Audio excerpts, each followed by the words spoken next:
Hey, how's it going? If you found this video, then you probably heard of Gnostic recovery. Um, yeah, just want to kind of explain a little bit about what Gnostic recovery is. Gnostic recovery is an idea.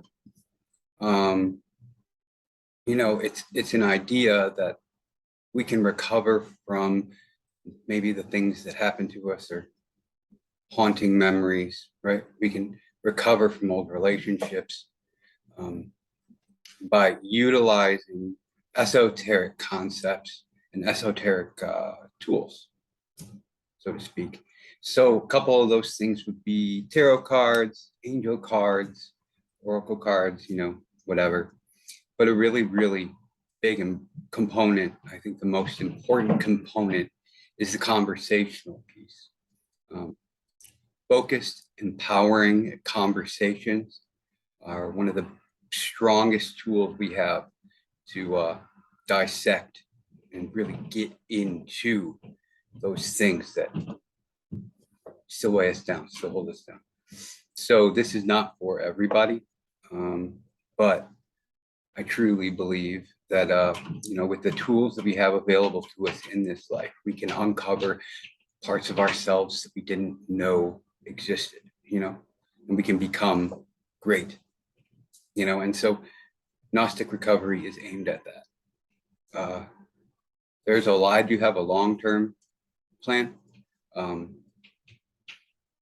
don't know if I should get into that right now because it's still all formulating. Right now, if you were to be interested, I would be able to provide you with just a regular session consultation, which would utilize tarot cards, astrology, those empowering conversations, and see how we can allow you or help you get into a flow state and then reminisce on those things. And it's not really magical or anything. Getting into a flow state is where we're allowing feelings to be experienced in an empowering way, right?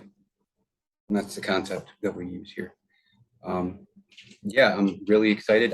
I made a couple of these things, and I put two of them around town. But these cool little banners here, right? It says Gnostic recovery on there, and then that's my little sigil, my star sign combination: Sagittarius with a Leo moon. Got this one. They're pretty fun. Getting really excited about the whole thing, and we'll see where it goes. I mean, it's still a beginning idea, right? And so I can do just a general, sessions with people, just like if you were to go to another tarot card reader or something like that. My style is I don't really do fortune telling or future telling, because I do believe that we create our own futures, under restrictions maybe that I don't understand, but I do feel that way. So they're more or less storytelling. Somebody comes to me and we talk and we figure out what story is holding them back, which story inside of them, and we can utilize the esoteric, the occult tools, right, to kind of dig up what needs to dig up, because we can't necessarily control our own recovery. We can't control which trauma I deal with first. A lot of times, like haunting memories, they choose when to come up, and so it's like, okay, that's the one I need to deal with. That's the one I'm feeling. I can't stuff that one down and try to get another one. We're being called forth, and when we are being called forth in that manner, which is what I refer to as like being in the flow state, having that stuff come forth, we could really do a lot of healing.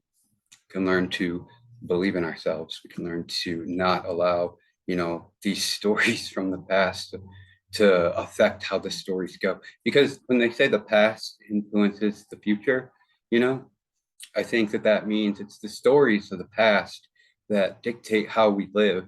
And then that's why the future is created, And so to consciously create a new story,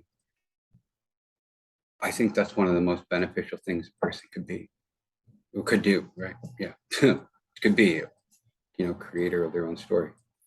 Other things that we utilize is techniques I've learned in order to kind of get closer with synchronicity and understand how it works in relation to, our thought process and our connection, our thoughts and how they are something and their connection to the outside. But anyway, well, here it's utilizing the clocks. Put digital clocks all around your house, and then you're going to feel pretty crazy. But I think that's pretty common knowledge, is that when somebody's starting to notice more synchronicities and individuating, they do feel crazy, and that's okay. But yeah, put all the analog clocks all over your house. They don't all have to be the same time. I only have two, and then I have my watch. But between those two, I can pay attention to which thoughts happen during which number combinations or whatever, and then associate a pattern to that. And yeah, it's a fun thing. I've been doing that for years, but never really, gave it any thought. And now I am, and it's pretty interesting. So I mean, just give it a shot. You should give it a shot. This might just be like a personal thing, but yeah, get to know which numbers or what. Like which number means, hey, that's a dumb idea, you're being impulsive. Which numbers are associated with, that's a good idea. And pay attention to those things. So we can learn to take advantage of them, I guess, so to speak. But anyway, yeah. Thank you so much for stopping by. If you would like more information about specific services or whatever, just email gnosticrecovery, all lowercase, @gmail.com. And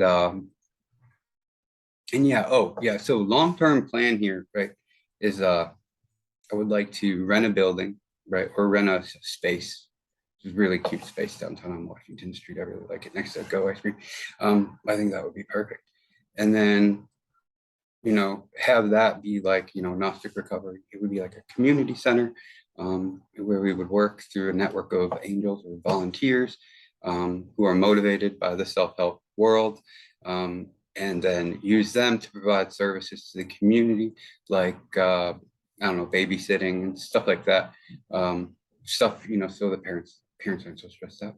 And then down the road, my absolute goal is to be, I don't want this to be a nonprofit, but I do want to still donate 33% of all the profits to charities aimed at like kids charities, lost youth, charities, that kind of stuff, like Ozone House or the corner down there. I think those are the crux. I think those types of services are the most important thing that we as a society need to focus on right now. You know what I'm saying? Like making sure that generation of kids, younger teens and like kids who aren't kids, make sure that they have proper guidance and the proper tools to succeed. Think, you know what I mean? It's not about like providing the kids with money. We need to provide these kids with making sure that they're getting critical thinking skills in the world that we live in, so that we can make sure that the next generation, because a lot of these kids are victims. They don't really know or whatever, and then we live in a world where it's not good to be a victim, right? And so things we actively do today, I'm not a victim, and that's a freeing feeling, but for kids, when they're victimized, they are victims. They are. And so yeah, they need to be taught that don't be a victim and be free, because that's good. That's what be free, don't victimize yourself.